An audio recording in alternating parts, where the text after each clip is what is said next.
Good afternoon sir. सबसे पहले आप अपने बारे में कुछ बेसिक जानकारियाँ बताइए। सर मेरा नाम गौरव त्रिपाठी है। मैंने आईआईटी रुड़की से 2018 में अपना बीटेक कंप्लीट किया और मैं गोरखपुर का रहने वाला हूँ। हॉबीज़ में मुझे चेस खेलना और फुटबॉल देखना पसंद है। और सर मेरे पिताजी पीएनबी बैंक में हेड कैशियर के पद पे कार्यरत हैं। 2018 में आपने बीटेक किया, तब से क्या कर रहे हैं? सर मैं दो काम कर रहा हूँ। एक तो मैं लगातार सर 2 बार मैंने इंटरव्यू स्टेज तक में आया हूँ यूपीएससी की तैयारी में और फाइनल सिलेक्शन मेरा नहीं हुआ। और इसके अलावा सर मैं खुद की एक कंपनी का फाउंडर हूँ। अच्छा, कंपनी जैसे किस टाइप की कंपनी है आपकी?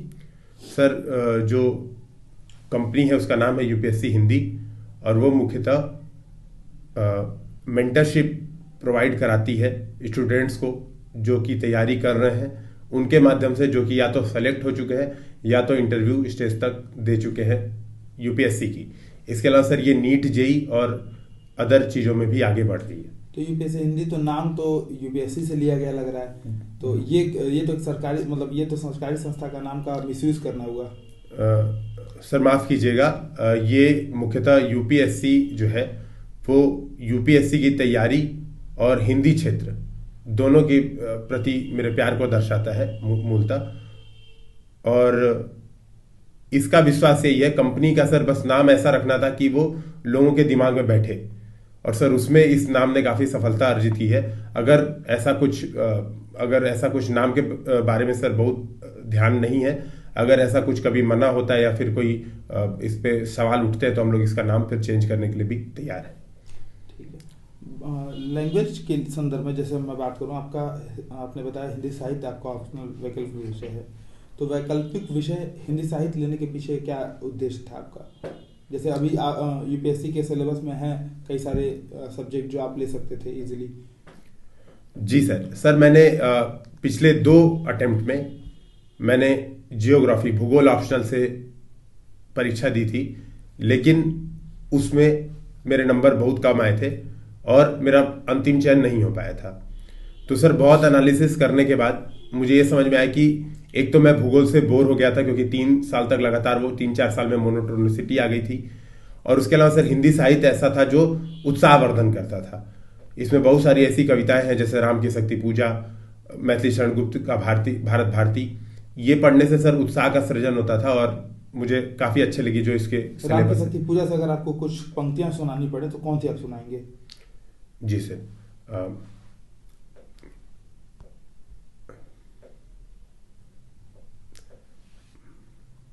आराधन का दो दृढ़ आराधन से उत्तर, तुम वरो विजय संयत प्राणों से प्राणों पर, रावण अशुद्ध होकर भी यदि कर सका त्रस्त, तुम निश्चय हो सिद्ध करोगे उसे ध्वस्त। ठीक है जी सर। आज के समय में इसकी कोई प्रासंगिकता? सर जो निराला जी की कविता है ये समय और क्षेत्र के अलावा भी बहुत विशेष प्रासंगिकता रखता है। वर्तमान समय में भी व्यक्ति के तौर पर भी, एक समाज के तौर पर भी बहुत सारी ऐसी समस्याएं हैं सामाजिक राजनीतिक, जिनके प्रति दृढ़ आराधन से ही उत्तर देना पड़ेगा। इसके अनुसार जो व्यक्ति है, भारतीय समाज में WHO के अनुसार हम 2nd रैंक पर हैं सुसाइड के मामले में। ये कविता और ऐसी कविताएं उत्साह का सृजन करती हैं कि अंतिम समय तक भी हार नहीं माननी चाहिए और विजय हो सकती है। आपको मतलब फेवरेट कवि आपके निराला जी लगते हैं, मुझे ऐसा लगा। नहीं सर माफ कीजिएगा, तो कोई फेवरेट कवि? सर वैसे तो बहुत सारे कवियों की कविताएं अच्छी लगती हैं, लेकिन अगर इनमें से किसी एक का चयन करना रहे तो तुलसीदास जी मेरे फेवरेट कवि हैं। तुलसीदास जी किस धारा में आते हैं ये? सर ये भक्ति काल में। भक्ति काल में। और किस धारा में रहते हैं ये? सर राम भक्ति काव्य धारा। राम भक्ति काव्य धारा में। तुलसीदास के संदर्भ में अगर मैं बात करूं तो तुलसीदास और सूरदास ये 2 प्रमुख कवि हैं जो सगुण भक्ति काव्य धारा के संदर्भ में आते हैं। दोनों में अंतर क्या है? जैसे लैंग्वेज के संदर्भ में या फिर जो क्षेत्र हैं इसके अलावा, इन अंतरों को छोड़ करके बाकी अंतर आपको बताने हैं। सर तुलसीदास जी मूलतः लोक कल्याण और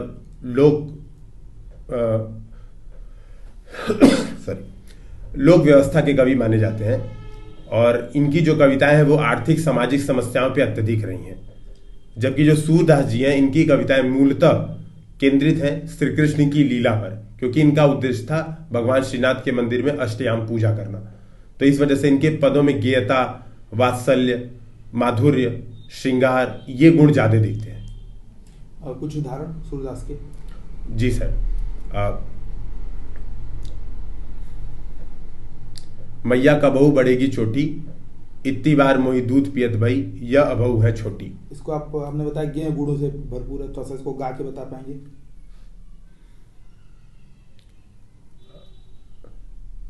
सर गेय गुणों से और भी बहुत सारी कविताएं, क्योंकि इसमें क्या है कि इसमें जो राग है वो राग के बारे में मुझे नहीं पता है, शायद इस कविता में राग सारंग कोई दूसरा जी सर।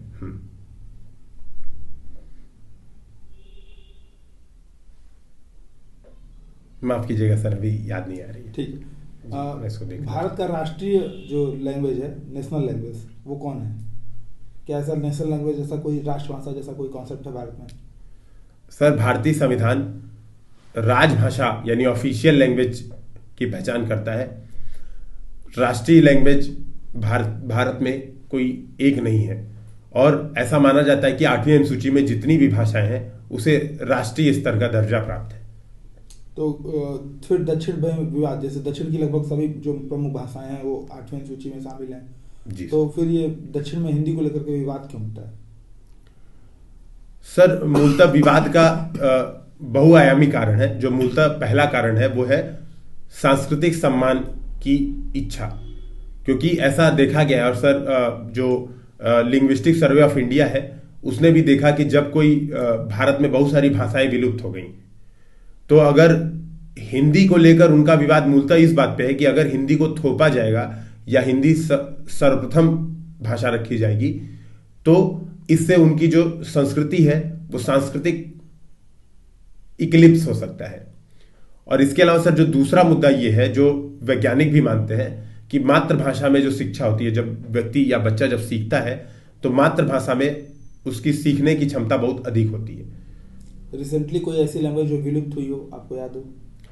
जी सर। सर अंडमान निकोबार की है, सेंटलीज जनजाति की है, इसके अलावा हो जनजाति की लैंग्वेज है, मुंडा जनजाति की लैंग्वेज है, ये विलुप्त हो चुकी है। जी सर, हो विलुप्त हो चुकी है। ठीक है, बोलो सर। जैसा कि आप चश्मा लगाते हैं, मुझे लगता है आप पावर बता सकते हैं आपके चश्मे की कितनी? जी सर। सर एक की -1 डायोप्टर है और दूसरे की -0.75। ठीक है, तो ये बताइए जो वियरिंग ग्लासेस होती हैं, ठीक, इसमें जो चश्मा होता है इसमें कौन सा लेंस यूज होता है? कन्वर्जिंग होता है या डाइवर्जिंग होता है? सर ये डिपेंड करता है कि व्यक्ति को दोष कौन सा है, नेत्र दोष कौन सा है। जैसे मुझे निकट दृष्टि दोष है, यानी मुझे दूर की चीजें नहीं दिखती हैं, तो मेरे में -1 डायोप्टर यानी कन्वेक्स लेंस यूज होता है। और कन्वेक्स लेंस क्या करता है, जो रेज है उसको कन्वर्स करता है, इसीलिए कन्वेक्स लेंस होता है। जी सर।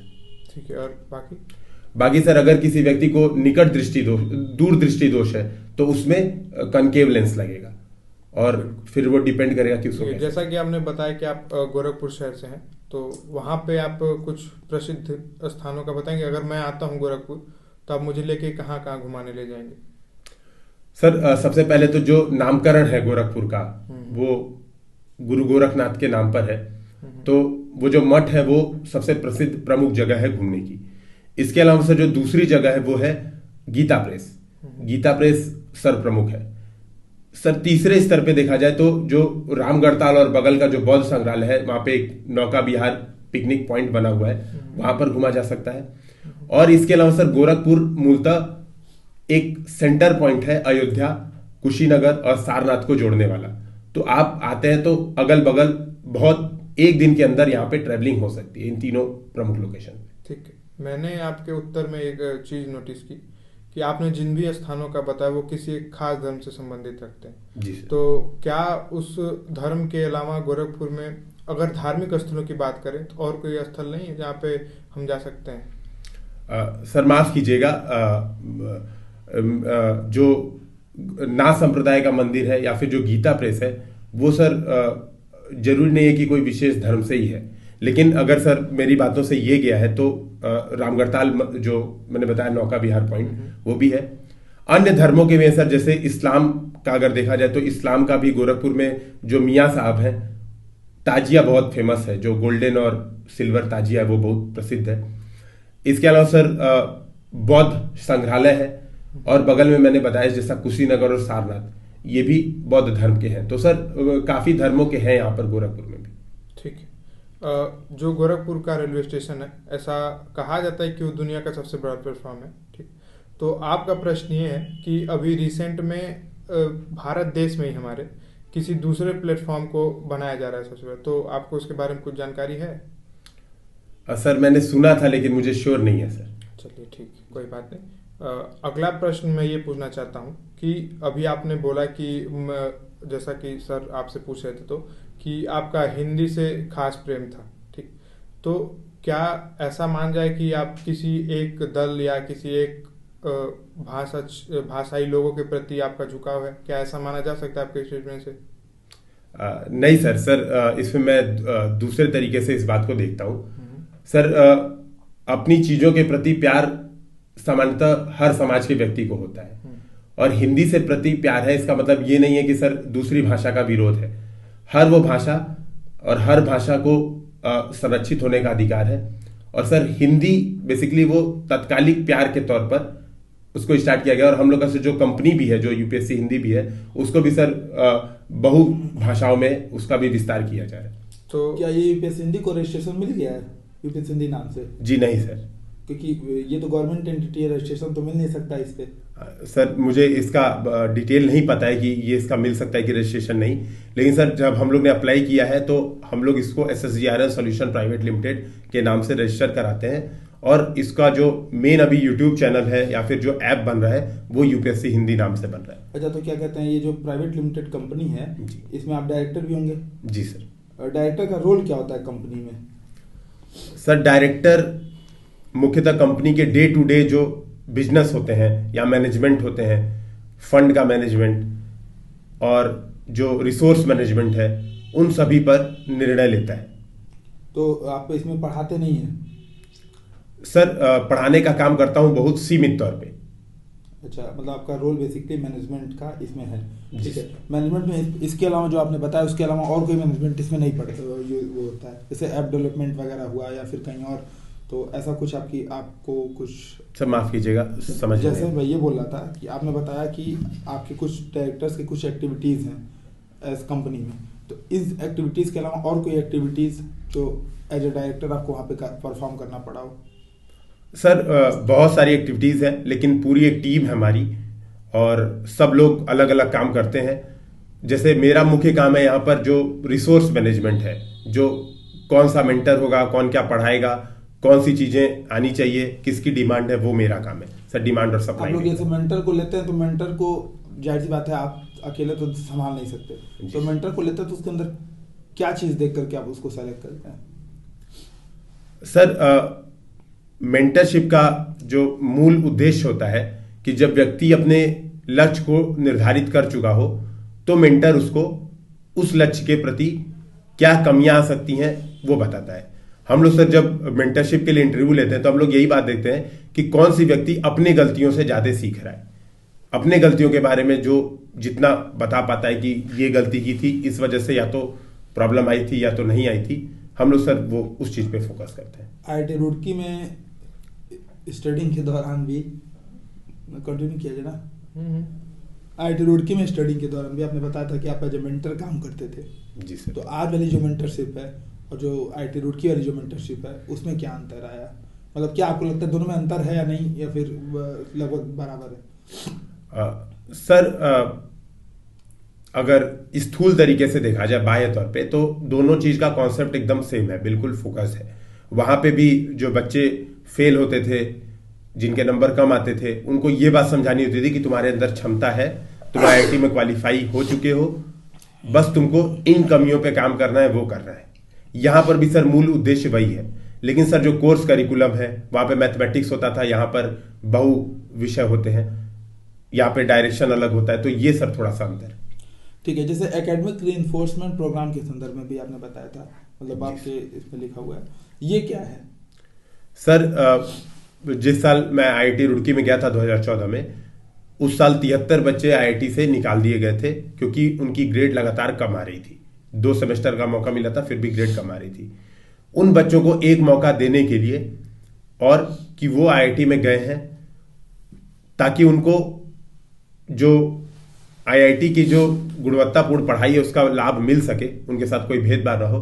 तो ये आईआईटी रुड़की के द्वारा प्रोग्राम था जिससे उनको वापस मुख्य धारा में शामिल किया। ये मेंटरशिप वाला ही था? जी सर। अच्छा, जैसे वो आईआईटी में पढ़ने गए थे, आपने भी बताया 73 बच्चे या जो भी 76 बच्चे थे, इनका जैसे ये कुछ वहाँ पे क्वालिफिकेशन की कुछ मिनिमम क्वालिफिकेशन होती होगी आईआईटीज़ में एडमिशन के लिए, और ये कुछ मिनिमम क्राइटेरिया को फुलफिल करके फिर वहाँ पे पहुँचते हैं।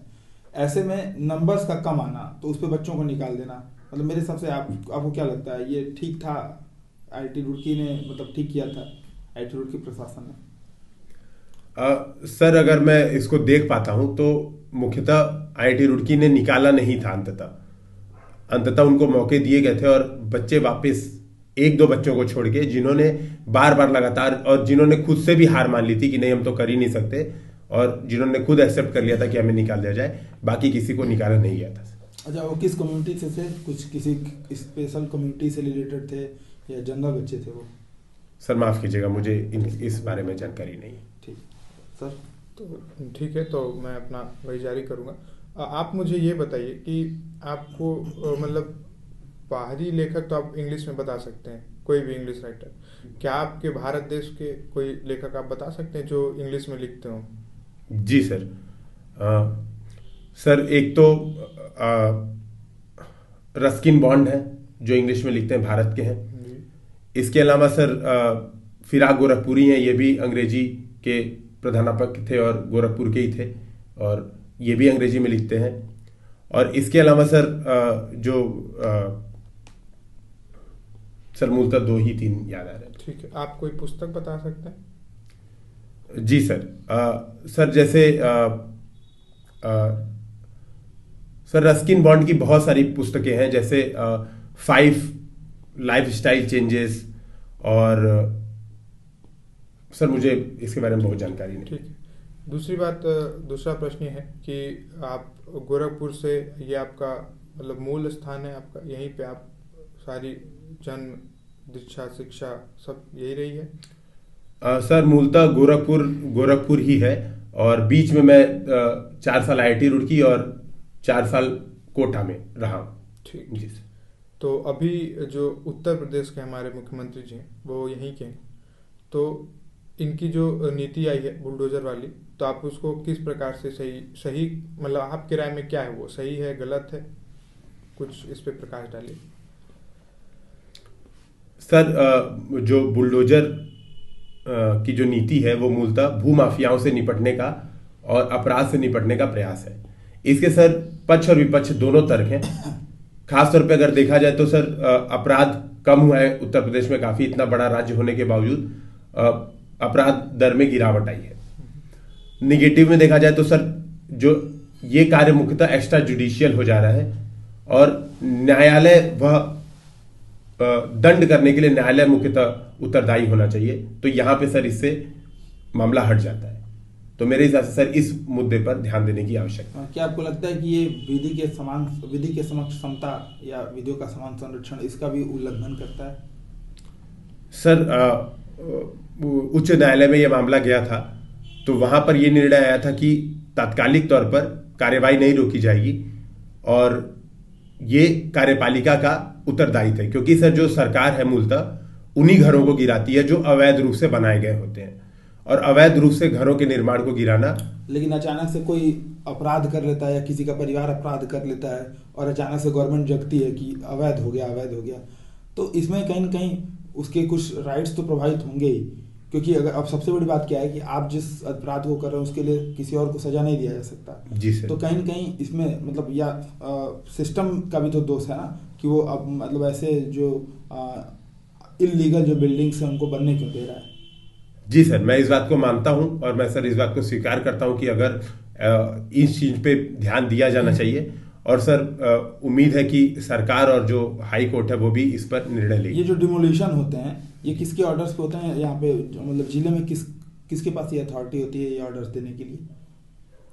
सर माफ कीजिएगा, इसके बारे में जानकारी नहीं। अच्छा, मान लीजिए आप प्रभारी अधिकारी हैं जिनको ऐसे ऑर्डर्स पास करने होंगे, भाई कोई तो ऐसा होगा ना कि जिसको ऑर्डर देने होते होंगे। उस स्थिति में आपके पास आप देखते हैं कि विधि की समान क्षमता और विधियों का समान संरक्षण, जैसा कि आपने बताया कि प्रभावित हो रहा है, तो ऐसी स्थिति में जब आपके पास ऑर्डर्स आएंगे तो आप कैसे उसको मतलब देखेंगे उस ऑर्डर्स को? सर जो अवैध निर्माण है वो तो ढाए जाने चाहिए, और जो विधियों का समान संरक्षण है वो कॉन्स्टिट्यूशन पावर देता है। और इसके साथ साथ दूसरी बात यह है कि सर मैं जनप्रतिनिधि के प्रति भी उत्तरदायी हूं। अगर मुझे आदेश मिलता है तो मैं उस आदेश का क्रियान्वयन करूंगा। हालांकि सर अगर मुझे लगता है कि इसमें कुछ कमी है, इसमें कुछ लीगल पॉइंट्स कमी है, तो मैं जो उच्च अधिकारी हैं जहां से आदेश आया है तो वहां से लिखित में आदेश लेने का प्राप्ति करूँ, कोशिश करूँ। क्या आपको ये नहीं लगता है कि सरकार को एक नीति बना देनी चाहिए और किसी अपराध करते समय बुलडोजर ढहाने से बढ़िया पहले से ही जो भी लीगल बिल्डिंग्स उनको गिराया जाए या फिर उनके खिलाफ एक्शंस लिए जाए?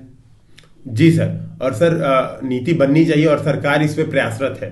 सर भू माफिया पोर्टल बनाया गया है और उसके माध्यम से जो अवैध बिल्डिंग्स हैं उनका वहां पे पूरा डेटा होता है और भू माफियाओं का भी वहां पे पूरा रजिस्ट्रेशन है। तो इसके माध्यम से सर सरकार ये प्रयास कर रही है निरंतर। ठीक है। एक रोमियो स्क्वाड बीच में चर्चा में था यूपी में, पिछली बार सरकार में था, इस बार नहीं दिखा, क्यों? मतलब क्या यूपी से रोमियो कम हो गए? सर मूलतः कोरोना बीच में इफेक्ट हुआ था और स्कूल की पढ़ाई काफी कम हो गई थी, ऑफलाइन क्लासेस काफी कम चल रही थी। इस वजह से ये इस दौरान इतने न्यूज में नहीं था।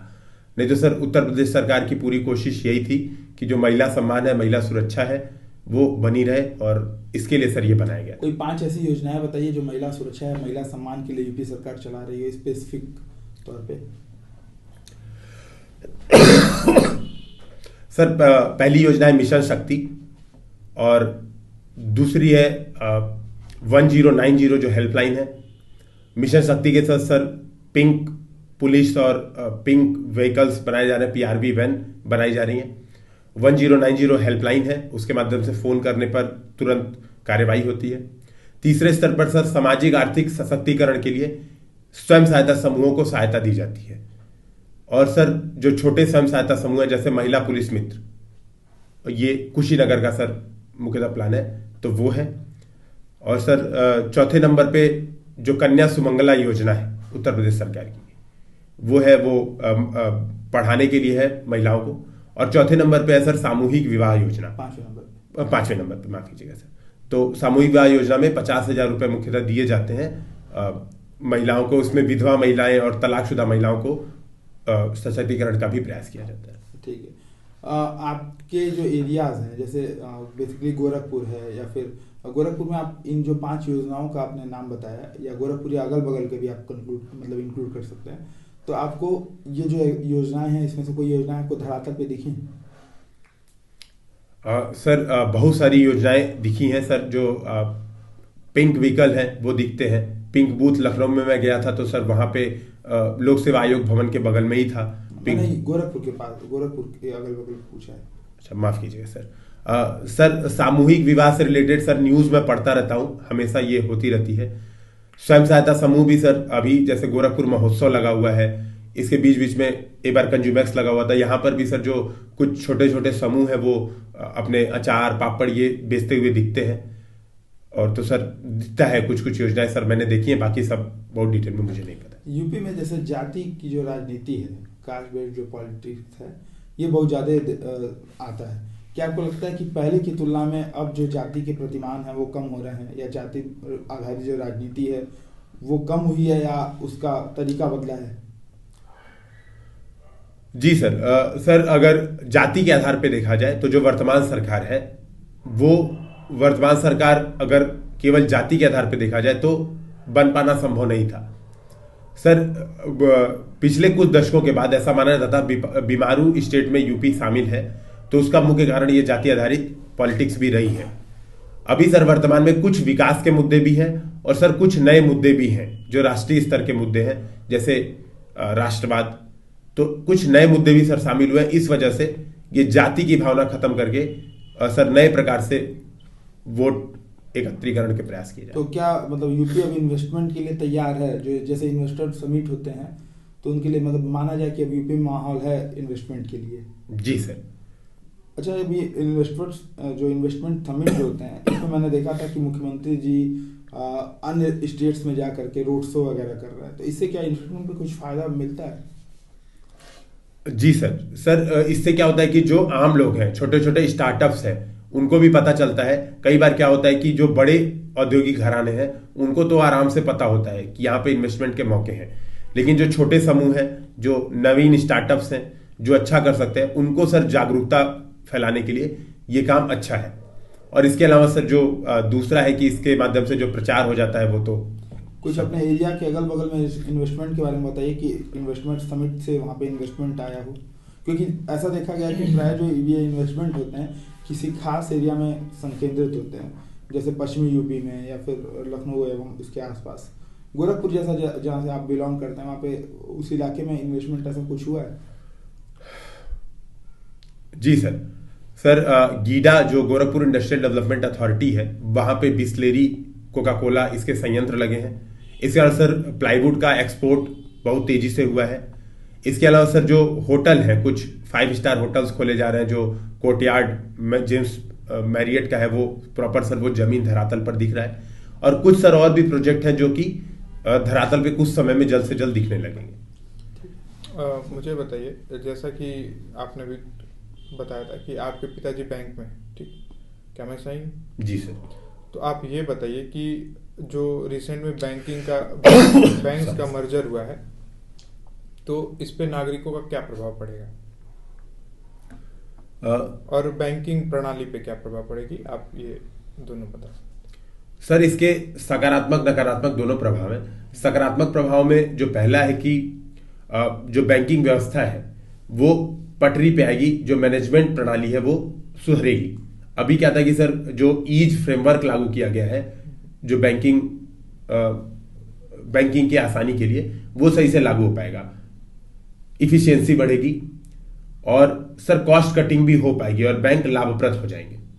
इसके अलावा सर जो एनपीए की जो प्रॉब्लम है, जो अच्छे बैंक है वो ऐसा होगा कि अच्छे बैंक के जो बढ़िया जो प्रबंधन के तरीके एनपीए, उसका फायदा जो खराब बैंक है जिनका परफॉर्मेंस खराब रहा है वो भी उठा सकते हैं। दूसरे स्तर पे सर जो कुछ चुनौतियां भी हैं कि इससे ऐसा माना जा रहा है कि जो रोजगार है वो कम होंगे। इसके अलावा सर दूसरे तरीके पे जो एनपीए है, एनपीए समाप्त नहीं होगा, वो एक तरह से मर्ज हो जाएगा और हो सकता है कि जो खराब एनपीए है वो अच्छे बैंक को भी खराब कर दे। तो सर कुछ ये प्रभाव। मैंने नागरिकों पर प्रभाव पूछा था, अगर आपने ध्यान दिया हो तो। सर माफ कीजिएगा, मैंने नागरिकों पर ही प्रभाव बताया है। जैसे आपके उत्तर से ऐसा लगा कि आपने प्रणाली पे एनपीएस वगैरह बताई। अगर मैं एक पटरी व्यवसायी हूँ जी, तो उस मर्जर से मुझे क्या लाभ होगा? जैसे एग्जांपल के तौर पे मान लीजिए पीएनबी में मर्जर हुआ, मैं ऐसे बैंक का मेरा खाता है जहाँ पे वो जिसका पीएनबी में मर्जर हुआ है, तो उस स्थिति में क्या प्रभाव पड़ेगा? सर माफ कीजिएगा, मैंने शायद समझाने में असफल रहा, लेकिन मैंने कोशिश वही की थी।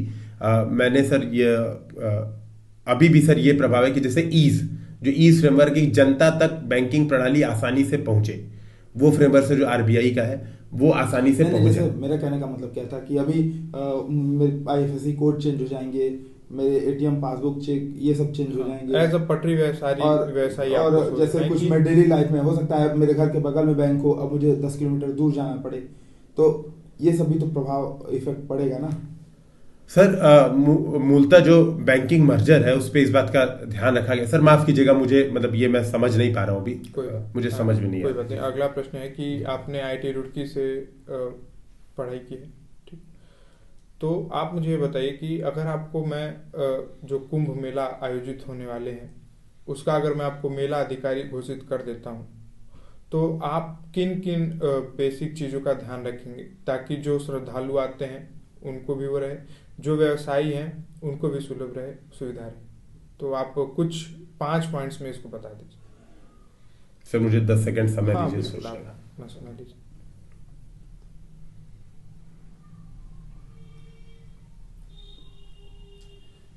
वैसे जो कुंभ मेला है इसमें थोड़ा सा आपदा प्रबंधन से भी कुछ। सर जो कुंभ मेला है वहाँ पे चूंकि बहुत बड़ा इलाका होगा और श्रद्धालु मुख्यतः आएंगे नहाने स्नान के लिए, तो मैं पहले श्रद्धालुओं की तरफ से पहली मेरी कोशिश ये रहेगी कि स्वच्छ जल पीने का और नहाने का दोनों उपलब्ध हो जाए, और स्वच्छता, क्योंकि सर रोग फैलने के बहुत ज़्यादा चांस होते हैं भीड़ भाड़ में, कोविड का भी समय है, तो स्वच्छता पर ध्यान दूंगा। मेरा दूसरा सोचने का पॉइंट ये रहेगा। तीसरा सर ये होगा कि मैं कोशिश करूंगा जो स्थानीय व्यवसायी हैं, स्थानीय व्यवसायियों को एक ऑर्डर में अरेंज करने का वहां पर, ताकि भीड़ भाड़ में कोई भगदड़ जैसी सिचुएशन ना हो पाए। उनको प्रॉपर एक जगह अलोकेट करके वहां पे उनकी व्यवस्था सुनिश्चित करूंगा ताकि बीच में कोई प्रॉब्लम ना आए। तीसरे स्तर पे सर मैं ध्यान दूंगा कि जो वहां की, क्योंकि वो लगभग 1 करोड़ प्लस श्रद्धालु वहां पे आते हैं, तो वहाँ की जो स्वास्थ्य व्यवस्था है, वहाँ पे जो सर्विलांस है, खासतौर पे ऐसे में सर छिनैती छोटे छोटे अपराध होने के बहुत ज़्यादा चांस होते हैं, तो इसका सर्विलांस सीसीटीवी कैमरा और जो पब्लिक एड्रेस सिस्टम है वो मैं वहाँ पे इंस्टॉल कराऊंगा। इसके अलावा सर मैं स्थानीय लोगों से मिलकर, स्थानीय लोगों के साथ भी मैं कोशिश करूंगा कम्युनिटी पार्टनरशिप के माध्यम से वहाँ पे जो रोजगार के अवसर है इसका फायदा उठाना, ताकि जो लोग रहने आ रहे हैं उनको वहीं पर होम स्टे मिल जाए, और इन चीज़ों पर मैं फोकस करूंगा। ये 5 पॉइंट मेरे होंगे। ठीक है, आपने बात की कोविड की, तो आपने देखा हो कि कोविड में कई लोग को वर्क फ्रॉम होम शिफ्ट कर दिया गया और कई कंपनियों ने अपने कर्मचारियों को निकाला भी है। ठीक, तो आप मुझे ये बताइए कि आप जिस भी परीक्षा की तैयारी कर रहे हैं, अगर उसको वर्क फ्रॉम होम कर दिया जाए तो आप किस प्रकार से उसको नियंत्रित या मैनेज करेंगे? सर ये जो कार्य है सिविल सेवाओं का, ये मुख्यतः जनता से जुड़ाव का कार्य है। लेकिन सर अगर ऐसी परिस्थिति आ गई कि वाकई में वर्क फ्रॉम होम ही करना पड़ेगा, तो सर मुख्यतः जो भी मीटिंग्स है, जो भी फाइलें हैं, फाइलों को ई हस्तांतरण किया जाएगा। मीटिंग्स वर्चुअल होंगी, जो रेगुलर मीटिंग्स है, और सर इससे कहीं ना कहीं ये चीजें आसान भी हो जाएंगी, जो प्रक्रियागत कठिनता है वो आसान हो जाएगी। लेकिन सर जो मूल उद्देश्य होता है सिविल सेवाओं का, वो जनता तक योजनाओं का लाभ पहुंचा, समावेशी विकास, इसमें सर थोड़ी सी समस्या आ सकती है अगर ग्राउंड लेवल पर नहीं जांचा जाए।